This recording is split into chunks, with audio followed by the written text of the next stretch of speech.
శిశు సంరక్షణ కేంద్రాల్లోని పిల్లలకు భవిష్యత్తులో విద్యా ఉపాధి పరంగా ఇబ్బందులు కలగకుండా వారికి గుర్తింపు ఇవ్వాలనే ఉద్దేశంతో వివిధ రకాల సర్టిఫికెట్లను అందించి హైదరాబాద్ జిల్లా రాష్ట్రంలోని ఆదర్శంగా నిలిచిందని రాష్ట్ర రవాణా బీసీ సంక్షేమ శాఖ మంత్రి పొన్నం ప్రభాకర్ అన్నారు.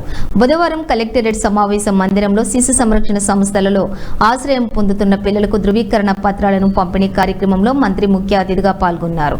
ఈ సందర్భంగా మంత్రి మాట్లాడుతూ హైదరాబాద్ జిల్లాలోని 50 నుంచి ప్రభుత్వ 44 ప్రైవేటు శిశు సంరక్షణ కేంద్రాల్లో 2300 మందికి పైగా పిల్లలు ఉన్నారని, ఈ రోజు హైదరాబాద్ జిల్లాలోని శిశు కేంద్రాల్లో సంరక్షణ పొందుతున్న 1330 మందికి పైగా వివిధ రకాల గుర్తింపు విద్యాపరమైనటువంటి కుల, నివాస, ఆధార్ తదితర సర్టిఫికెట్లు ఇచ్చే కార్యక్రమం చేపట్టినందుకు జిల్లా కలెక్టర్ అధికారులకు అభినందనలు తెలిపారు.